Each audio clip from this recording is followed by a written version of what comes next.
काला साया। यूं तो बनारस घाट अपनी खूबसूरती के लिए बहुत प्रचलित है, पर घाट के किनारे कई राज लिए बैठे हैं। ये कहानी शुरू होती है बनारस के घाट के पास बने ममता निवास से, जहाँ प्रिया लाल जोड़े में ममता के घर उसकी बहू बनकर आती है। आओ आओ बहू, घर को अपने पैरों से पवित्र करो। ममता घर की दहलीज पार कर ही रही होती है कि अचानक एक बहुत गंदी सी बास पूरे घर में फैल जाती है।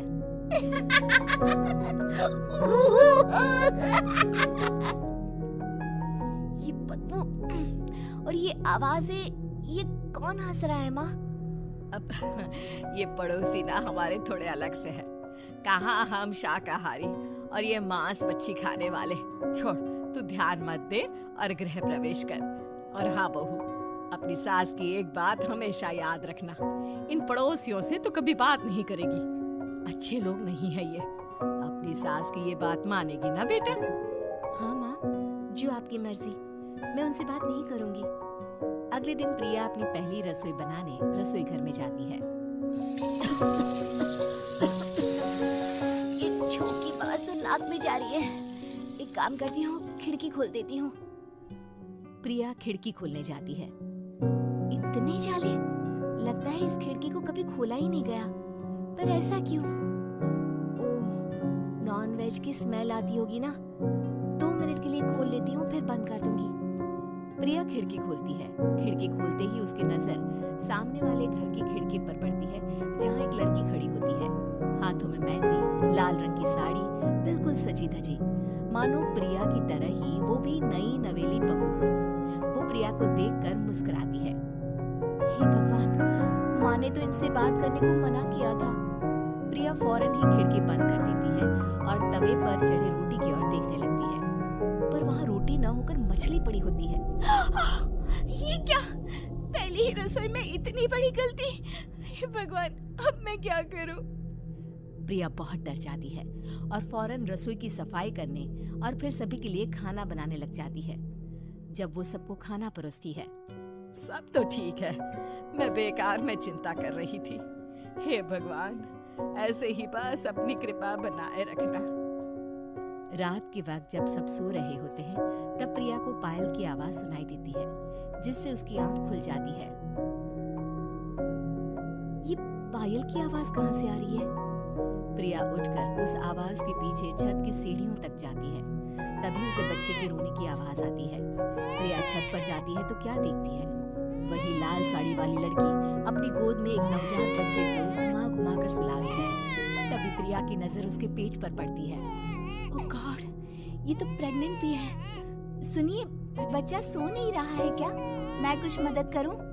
नहीं नहीं, आपके घर वालों को अच्छा नहीं लगेगा, मैं संभाल लूंगी। स्नेहा की गोद से बच्चा हाथ मारकर प्रिया की गोद में आने को छटपटाने लगता है।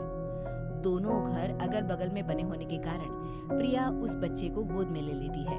प्रिया के पास आते ही वो सो जाता है। बच्चे का वो स्पर्श रात भर प्रिया भूल नहीं पाती और अगली सुबह वो छत पर कपड़े सुखा रही होती है। तभी उसे एक औरत इशारा करके बुलाती है। स्नेहा कह रही थी बाबू तुम्हारी गोद में आते ही सो गया। मैं गौरी, स्नेहा की माँ हूँ। बहू, घर आना, बाबू को खिला भी लेना। शाम को जब घर पर कोई नहीं रहता, बच्चे से मिलने के लिए प्रिया छिपकर अपनी पड़ोसन के घर चली जाती है और कुछ देर बच्चे को खिलाकर वापस लौट आती है। इसके कुछ दिन बाद ही प्रिया को पता चलता है कि वो माँ बनने वाली है। ममता की खुशी का ठिकाना नहीं रहता।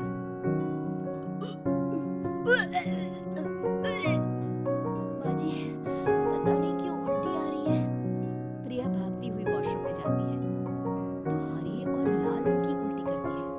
उस उल्टी में से कीड़े निकलते हैं। ये क्या? खून और ये कीड़े! माँ, माँ! प्रिया की आवाज सुनकर ममता दौड़ कर आती है, पर बेसिन में कुछ नहीं होता। प्रिया हक्की बक्की रह जाती है।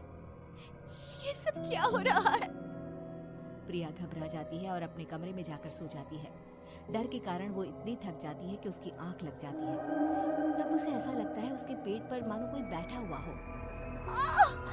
कौन हो? प्रिया के पेट पर एक 5 महीने की बच्ची बैठी हुई थी, जो बुरी तरह जली हुई थी। माँ, तुम ही मुझे चिल्लाई ना अपने पेट में। मैं तुम्हारी माँ नहीं हूँ। कौन हो तुम? माँ, देखो मैं जल गई बुरी तरह से। 6 महीने पेट में रहने को भी मुझे नहीं मिला। सहला दो ना माँ। बचाओ, बचाओ, माँ। ममता दौड़कर कमरे में आती है। प्रिया की बातें सुनकर वो सब समझ जाती है। तू कहीं बगल वाले घर में तो नहीं जाकर आई ना बहू? मुझे माफ कर दो, मैं गई थी माँ। उस घर में सब मरे हुए हैं बहू। कई साल पहले स्नेहा उस घर में बहू बनकर आई थी। कुछ ही दिन में वो एक बच्चे को जन्म देने वाली थी। पूरा घर बच्चे के आने की खुशी में खोया था कि एक दिन अचानक उस घर में आग लग गई। सब बुरी तरह जलकर मर गए।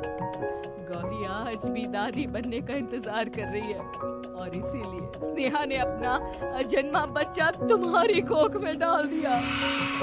ममता ये कह रही होती है कि पीछे से उसके पैरों को एक बच्चा पकड़ लेता है। दादी, दादी। माँ, स्नेहा की गोद में यही बच्चा था। ये बच्चा कौन है फिर? तेरी मौत है। तेरी भी दादी। जिस चीज का ममता को डर था वही हो गया। ममता निवास के ऊपर मौत ने चादर बिछा दी थी। प्रिया का पेट ऐसे बढ़ जाता है मानो 9 महीने का हो। 2 हाथ उसके पेट से बाहर निकलते हैं। बहू, संतोष को फोन कर, किसी पंडित जी को बुला बहू। प्रिया का पति भागता हुआ घर आता है। ये तो होना ही था माँ। तेरा बाप तेरे सामने आ गया तो तू सह नहीं पा रही है। स्नेहा घर में आग लगी नहीं थी, माँ ने लगाई थी प्रॉपर्टी की लालच में। और वो बच्चा मेरी पहली पत्नी का बच्चा है, मेरा बेटा, जो कि उस आग की चपेट का शिकार हो गया था। मैंने तुमसे ये सब माँ के कहने पर छुपाया था। मुझे माफ कर दो प्रिया। तुम अगर चाहो तो यहाँ से जा सकती हो। मैं तुम्हें किसी भी बंधन में रखना नहीं चाहता। मेरी शादी हुई है आपसे, मैं आपको छोड़ नहीं सकती, पर उससे पहले हमें स्नेहा, उसकी माँ और बच्चे की आत्मा की शांति करवानी होगी। संतोष और ममता गौरी के घर जाते हैं। अंदर सब कुछ जला हुआ होता है। जमीन पर जली हुई लाशें बिखरी हुई थी। ममता रो रो कर अपनी करने की माफी गौरी से मांगती है।